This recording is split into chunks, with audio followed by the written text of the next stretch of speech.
Hi, I'm Katie Lysick, And I'm Brooke Violet. and welcome to our WMS special report on how COVID-19 affected school life on teachers and students.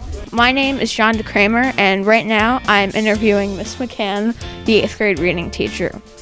Our first question for you is, what type of teaching do you prefer, remote or in person, and why?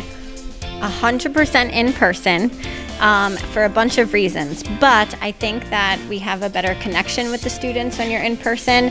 For one, I think that body language goes a long way. I'm able to read the expressions on my students' eyes/faces, make eye contact with them, get from their body language if they're interested and if they're understanding. So definitely in person is better. All right, very interesting. What did you have to do differently because of COVID, or something that you had to sacrifice?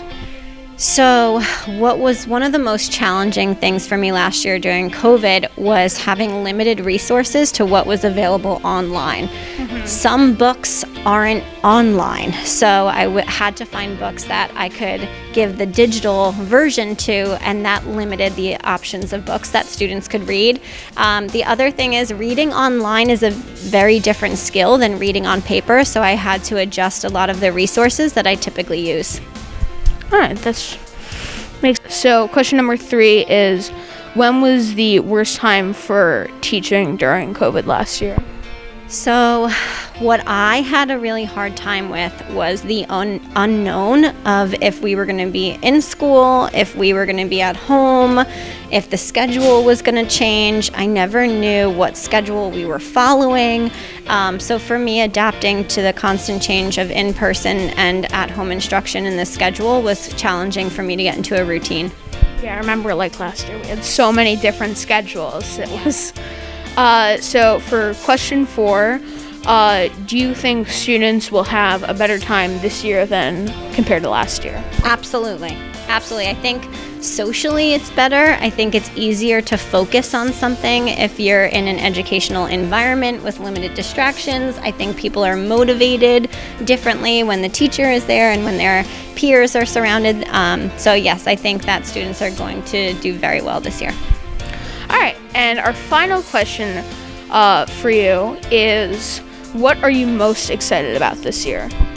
I'm just excited about everyone being back in the building, having the same schedule.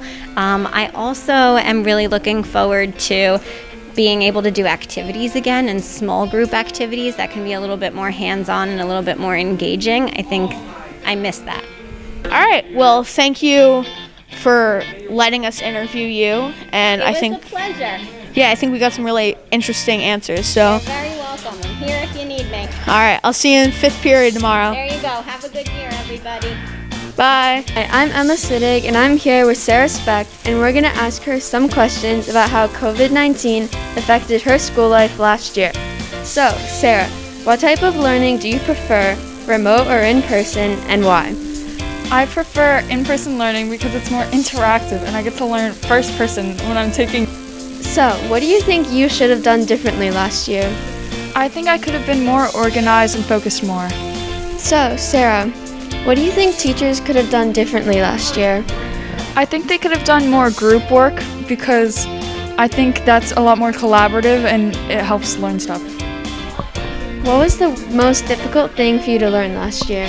I think it'd be math because it's a lot better when the teacher is there with you. So, Sarah, what are you most excited about this year? I think it's fun to talk to friends now that we're back in person, and it's really cool. What type of teaching do you prefer, remote or in person? In person, definitely, because of all the art supplies and materials that are needed. What did you have to do differently because of COVID, or sacrifice?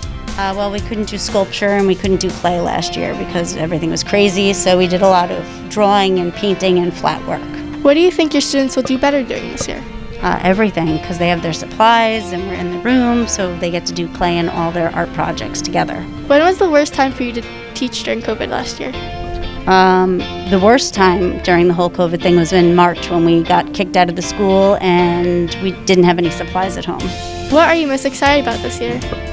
Being back in the building with everybody and seeing all my students at once and doing clay again and doing sculpture with no art folders. I'm very happy. There are no more art folders. What do you think teachers could have done differently last year? I think they did really well, but maybe explain some more and maybe teach more lessons, but overall it's pretty good. What type of learning do you prefer, remote or in person? I prefer in person because it's more engaging and more fun to see people and all my friends in person. What was the hardest subject for you to learn last year? Probably math because I'm definitely not a numbers person, I'm more of an arts person, so yeah, that was probably really difficult.